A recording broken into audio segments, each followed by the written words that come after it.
Hello, I'm Carl Van, President of International Insurance Institute, and this is Dave Vanderpan, Director of Claims Training for International Insurance Institute. Dave, why don't you start us off? Thanks, Carl. When does the negotiation process really begin?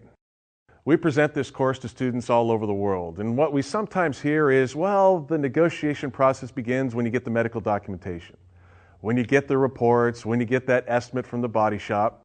But we all know better, don't we? We know that the negotiation process really begins on that first conversation, that very first phone call, because we know that that's when we start to establish the rapport. We start to establish the relationships that help build this negotiation towards resolution that much sooner.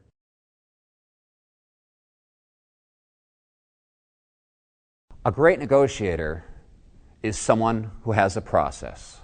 This is what they tell us. I know this seems simple, but this is what they tell us. A great negotiator is someone who has a process.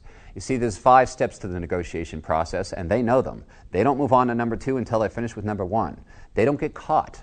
They don't sit there and say, gee, now what do I say? That was a good point. See, they know exactly what step they're in along the way. What I want to do is teach you those 5 steps to see if you can utilize those in your claim handling to improve yourself.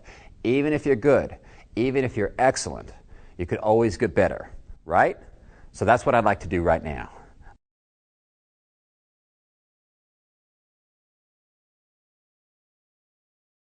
Of all the time you spend negotiating, you're actually negotiating for something other than actual money. This is going to be important for us to talk about because I'm going to have to lay the groundwork a little bit to make sure that we don't fall into a landmine along the way as far as negotiating. Now, a moment ago, Carl just talked about the 3 steps in gaining cooperation, and we'll build on that in just a moment. Before we begin, though, I want to bring up 3 critical factors that every great negotiator should really keep in mind. These 3 factors are that important that if you know them, you'll be that much more successful in your negotiations.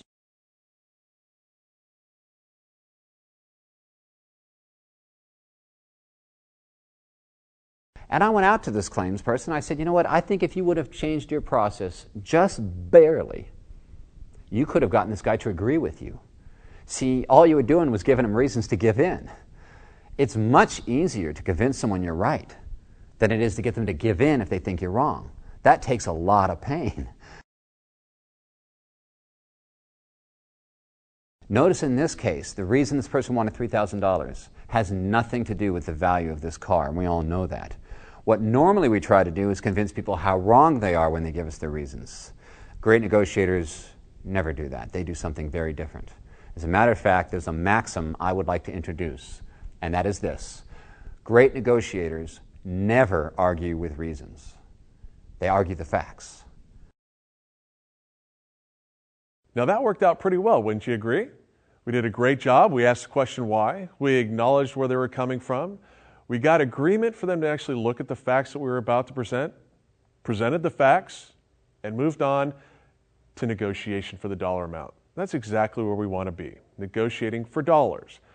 Overcoming these objections makes that possible.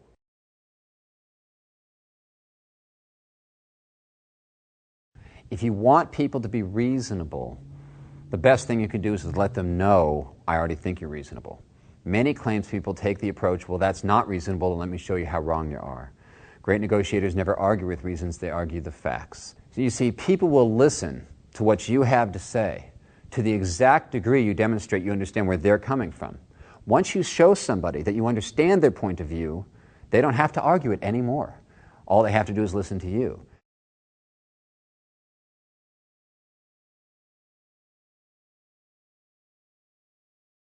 On the other hand, psychologists tell us that people who use the word feel in common conversation typically have more an emotional tie to what you're saying.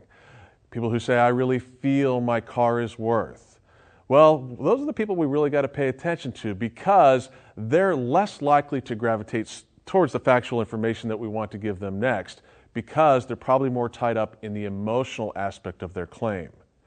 Being able to listen effectively to those cues will help us negotiate that much more effectively going forward. What you don't have to do is you do not have to prove people wrong.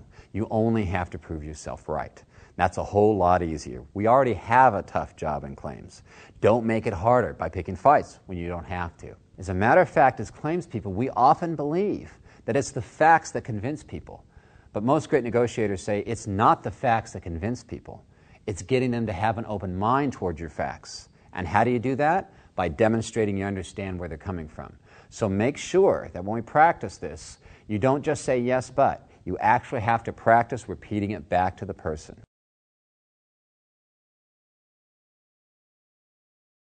Oftentimes, when we enter into a negotiation, having that confidence is absolutely critical because with the power of knowledge, the other side will know if we know our file. They'll know if we're not confident going into it, and they'll sense it.